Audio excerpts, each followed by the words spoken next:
हम इंसान आज कितने आधुनिक बन चुके हैं। हम धरती के बाहर जा सकते हैं, अंतरिक्ष में करोड़ों प्रकाश वर्ष दूर तक देख सकते हैं। हमारे पास विज्ञान है जो हमें हमारे प्रश्नों के उत्तर देता है।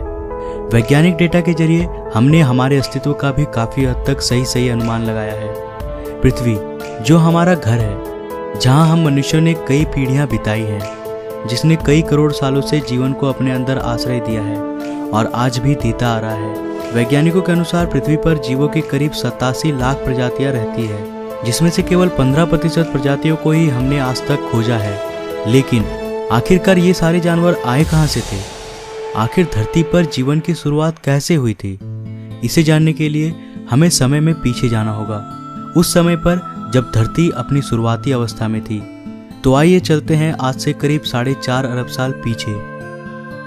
आज से करीब 4.5 अरब साल पहले चट्टान का एक बहुत ही विशाल सा गोला एक बेनाम तारे का चक्कर लगा रहा था। इसका सतह पिघले हुए लावा से बना था और इस पर जीवन का नामो निशान तक नहीं था। इस वक्त पृथ्वी पर लगातार आसमान से छोटे छोटे चट्टानों की बरसात हो रही थी। काफी लंबे समय तक यह प्रक्रिया चलती रही। इसके बाद चट्टान के इस विशाल से गोले ने एक ग्रह का रूप ले लिया। साथ ही इस ग्रह का अपना चांद भी बना। ये वही ग्रह है जहां आज हम सब रहते हैं। इस वक्त पर पृथ्वी का तापमान बहुत ही अधिक था। काफी लंबे समय बाद हमारे ग्रह का तापमान थोड़ा सा ठंडा हुआ और इस पर एक ठोस सतह का निर्माण हुआ। करीब 3.9 अरब साल पहले इसने फिर से आग के गोलों की बारिश का सामना किया, जिसे हम कहते हैं द लेट हैवी बम्बार्डमेंट। और इस वक्त धरती पर केवल छोटे चट्टान ही नहीं, बल्कि इसके साथ साथ उल्कापिंडों की भी बारिश हो रही थी। प्रतिदिन कई हजारों की संख्या में उल्कापिंड धरती पर बरस रहे थे। ये उल्कापिंड अपने साथ कुछ बहुत ही खास लेकर आए थे। इनके अंदर जमी हुई बर्फ के क्रिस्टल्स थी, जिसने हमारी धरती पर समुद्रों का निर्माण किया और साथ ही धरती के वातावरण में नाइट्रोजन गैस भी लेकर आया। पर धरती अब भी बेजान था। यहाँ जीवन के लिए परिस्थितियां अभी भी उपयुक्त नहीं बनी थी। धरती का एटमॉस्फेयर अभी पूरी तरह से जहरीले गैसों से भरा हुआ था। यहाँ वायुमंडल में ऑक्सीजन था ही नहीं और धरती भी चारों तरफ से समुद्र से घिरा हुआ था। पर अब यहाँ परिस्थितियां बदलने वाली थी। करीब 3.8 अरब साल पहले हमारी धरती में एक बार फिर से उल्कापिंडों की बारिश शुरू हुई। पर अब की बार ये पिंड अपने साथ केवल पानी ही नहीं लाए थे, बल्कि ये कुछ बेहद अनमोल चीज लेकर आए थे, जो धरती को जीवन देने वाला था। ये पिंड अपने साथ खनिज यानी मिनरल्स लेकर आए थे। साथ ही इन्होंने कार्बन, प्रोटीन और एमिनो एसिड्स का भी अंतरिक्ष से समुद्र की गहराइयों तक परिवहन किया। परंतु यहाँ समुद्र की गहराई में तापमान बहुत ही कम था। यहाँ सूरज की रोशनी पहुंच ही नहीं सकती थी। लेकिन यहाँ समुद्र की गहराई में भी छोटे छोटे प्राकृतिक चिमनीज थे, जो पानी को गहराई में भी गर्म रख रहे थे और यहीं पर जीवन का पहला बीज पनपा। हम ये नहीं जानते हैं कि ऐसा कैसे हुआ था, लेकिन किसी प्रकार से यहीं पर उन सारे मिनरल्स और केमिकल्स ने आपस में अभिक्रिया करके जीवन का बीज बोया और यहाँ जन्म हुआ पहले एक कोशिकीय जीवों का। ये एक प्रकार के बैक्टीरिया थे। ये बैक्टीरिया समुद्र में बहुत ही तेजी से बढ़ने लगे। अब ये पानी पूरी तरह से इन सूक्ष्म एक कोशिकीय जीवों से भर गया था। कई करोड़ साल बाद, यानी आज से करीब 3.5 अरब साल पहले, समुद्र के अंदर इन बैक्टीरियाओं की संख्या इतनी बढ़ गई थी कि ये आपस में जुड़कर इस प्रकार के पत्थरों जैसी संरचनाओं में बदल गए थे, जिसे कहा जाता है स्ट्रोमेटालाइट्स। ये एक एक चट्टान अपने आप में बैक्टीरियाओं की एक पूरी बस्ती थी। ये बैक्टीरिया सूरज की रोशनी को भोजन में बदलते थे और इस प्रक्रिया को हम बेहतर रूप से जानते हैं प्रकाश संश्लेषण के नाम से।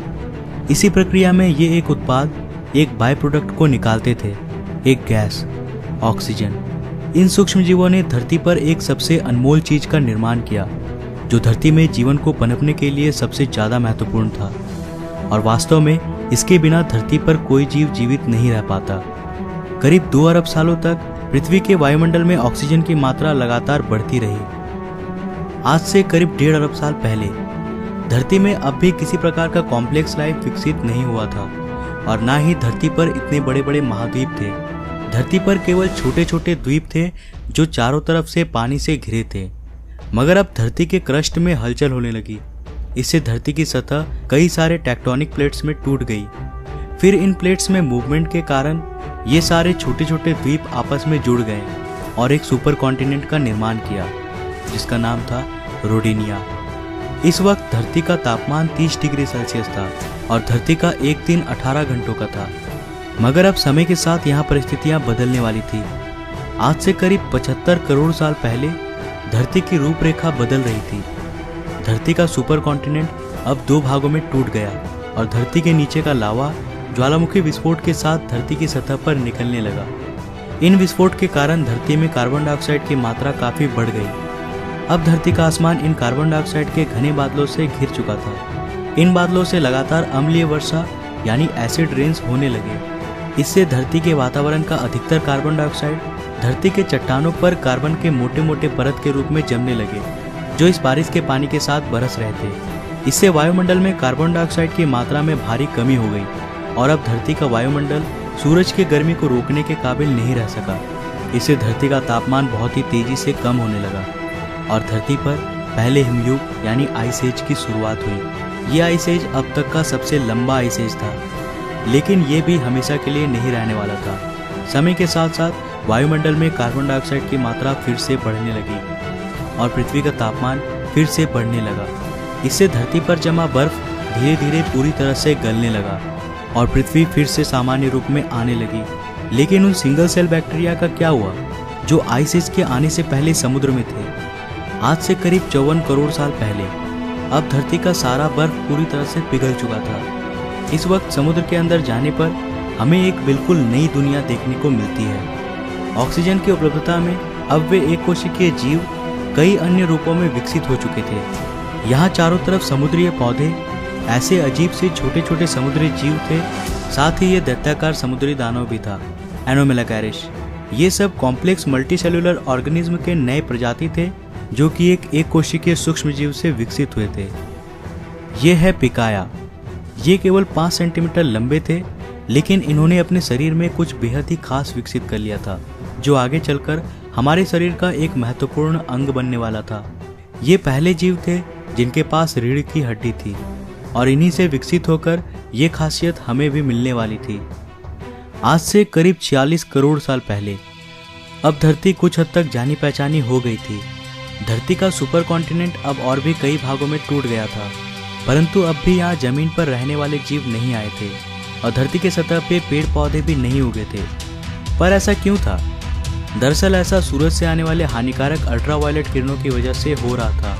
पर अब धरती के वायुमंडल में एक नए परत का निर्माण हो रहा था, जिसे आज हम कहते हैं ओजोन लेयर। वायुमंडल के ऑक्सीजन सूरज की अल्ट्रावायलेट किरणों को सोखकर ओजोन गैस में बदलने लगे थे। इसने धरती के चारों ओर एक चादर का निर्माण किया, जो हमें सूरज की अल्ट्रावायलेट रेडिएशन से आज भी बचाता है। इसके कारण अब धरती की सतह पर नन्हे शैवाल फल फूल सके और ये ही धरती के पहले लैंड प्लांट्स बने। समुद्र में रहने वाली ये मछली टिकटैलिक, जिसने पहली बार समुद्र से बाहर आने का निर्णय लिया, इसने अपने फिन्स का इस्तेमाल पैरों के रूप में किया और समय के साथ ये जमीन पर ज़्यादा देर तक रहने लगा, जिससे इसके अंग काफ़ी विकसित हो गए। करीब 1.5 करोड़ साल के विकास क्रम के बाद ये जानवर अब पूरी तरह से जमीन में रहने लायक बन चुके थे और इन्हें कहा जाता था टेट्रापोड्स।